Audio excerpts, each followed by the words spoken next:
is back by popular demand. There were so many people that in the comments, thank you very much for everyone who took the time to fill out the survey last time. And there were so many people saying how much they appreciated Kory making that last time's paper accessible for everyone, that we asked him if he would do it again. And he graciously agreed. So we'll kick off with Kory as the elementary school teacher explaining the DeepSeek paper. Thank you. Thank you. This was a tough one. This was a much harder one. The DeepSeek paper was a little bit more tricky. There was more to unpack, but let's get into it. And I don't want to spare any details. So, okay, DeepSeek caused a major shakeup in the world of artificial intelligence. It's not just a powerful new model, but it forced a lot of us to rethink how AI is being developed and used. And I know what you're thinking. I don't want to get too deep into the technical details, so I'm going to give you a top 10 list. These are the 10 things you absolutely need to know about DeepSeek and why it's interesting and important. Number one, DeepSeek R1, the paper showed that a base language model, that is just a next token prediction model, can be fine-tuned with reinforcement learning, and that just a fine-tuned with reinforcement learning model can beat benchmarks and learn to reason. And this means we're just rewarding the model for accuracy and format. That's it.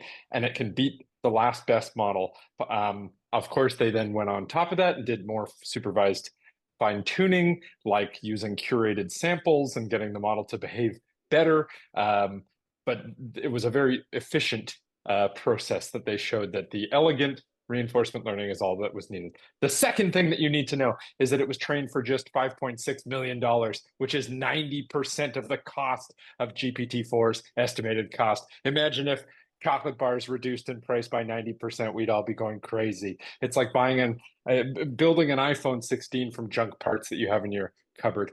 All of the code and the weights were released free and open source. This was bizarre and amazing. So you can go and remix it. DeepSeek R1 is a mixture of experts model, and only 5% of the parameters are active at a time. So this sparsity really allows it to go very efficiently. Speaking of efficiently, it achieved world-class performance on only 2,000 of NVIDIA's last best accelerators. So these are slower than the chips that all the other companies are publicly using. That's like 10% of the chips that GPT-4 was trained on, and they showed the performance was on par. There were some incredible hardware optimizations and innovations from the brilliant team at DeepSeek for how they moved data around and how they trained the model very efficiently. Specifically, the method was called dual pipe, and I'd recommend getting into it if you're at all interested in the hardware. And they were multiplying numbers together in different precisions. This is called mixed precision multiplication, and that allowed for super efficient computation. Okay, number 7, if I haven't lost you yet, each part of the model fits on a single GPU. So they have 2,000 GPUs. Each part of the model fits on a single GPU. This is much more efficient, uses less power, easier to deploy, less errors. 3 more really quickly.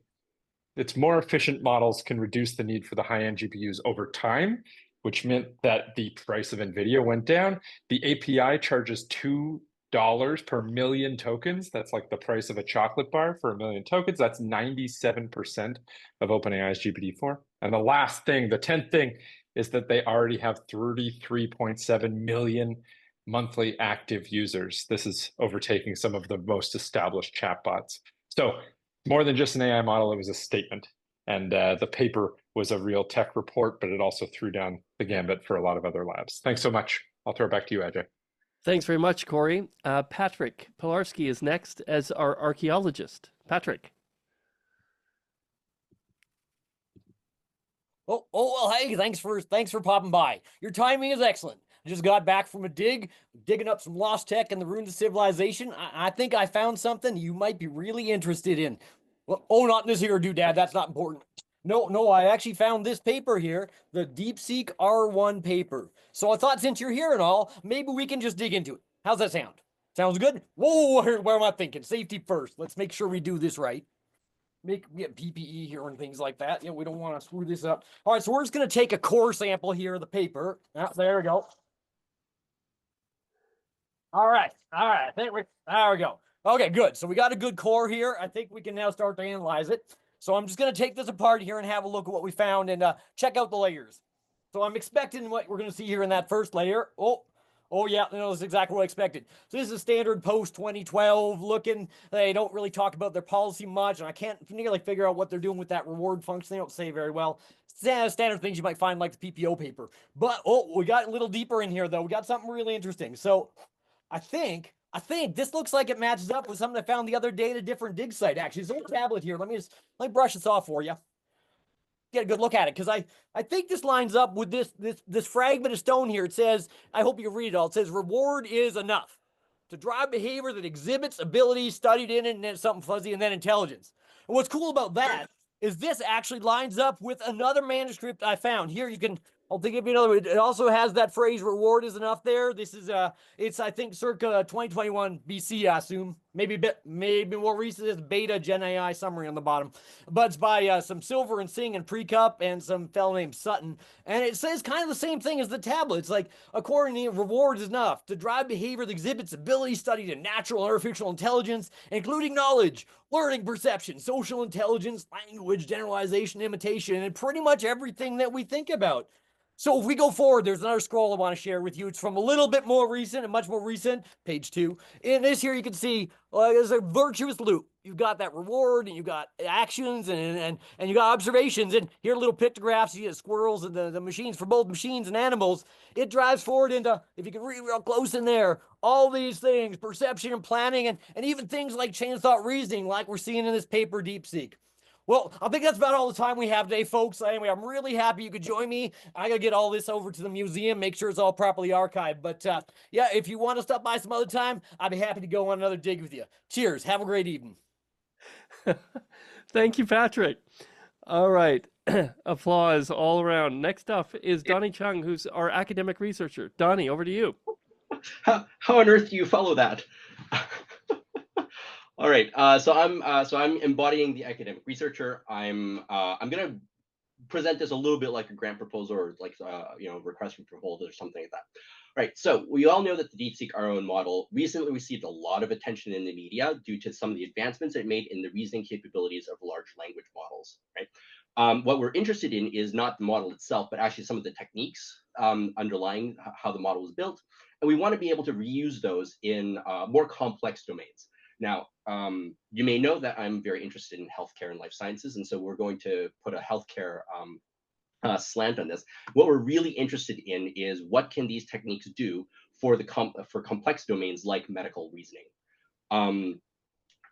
So the innovations in DeepSeek R1 have the potential to kind of address two of the main blockers that have really stymied further development of medical domain models. The first one is just the need for high quality medical data, right? So we know medical data is exploding. There's more and more of it every year, but it's really hard and expensive and costly to actually turn that data into something that we can train models on, right? It's not, the data is not generated for model training, it's generated to save human lives.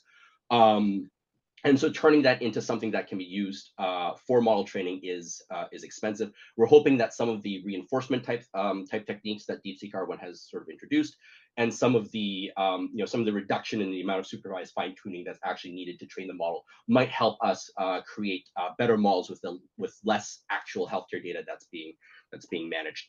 The second one is just the level of deep specialization that's needed in order to tackle medical reasoning tasks, right? So this isn't, like multiply two numbers or that kind of reasoning. This is like go through a huge body of medical knowledge that's been developed over centuries and reason your way through something really, really complex. Oh, and if you get it wrong, someone might die, right? And so that really ups the ante on the level of accuracy, the level, the level of reasoning that's needed to not just get the right answer, but to make sure that it is safe, that it is free from unnecessary biases, that it's that it respects privacy, that it respects regulatory requirements and ethics, and so on and so forth.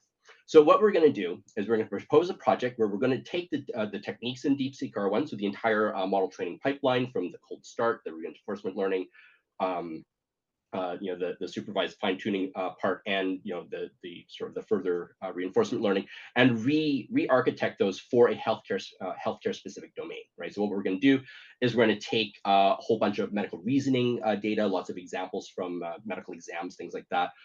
Turn that, throw that into the cold start process. Really, rejigger the reinforcement learning piece with safety as a goal, as a reward, with medical reasoning, medical accuracy, and terminology as a reward, and go on and so forth down the entire model. See what we get, and then evaluate that against human performance. And hopefully, we will have something that has the potential to really democratize healthcare AI.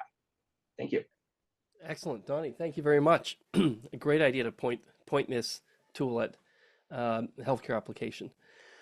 Finally, our futurist, Laleh. Laleh, are you here? Yes.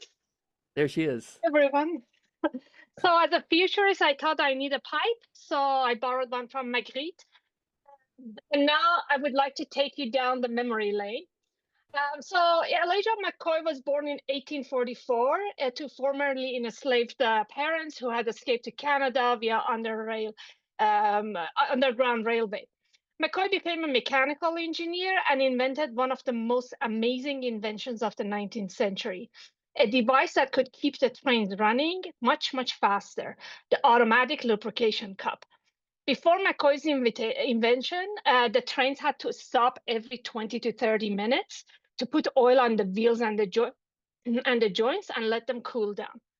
So McCoy spent a lot of time thinking about this problem of trains not being to go very fast, and sketched a lot of ideas, tinkering in his workshop with metals and gears and stuff. And then someday he came up with a solution of this automatic, keeping automatic lubrication, which kept the wheels oiled as the train was moving.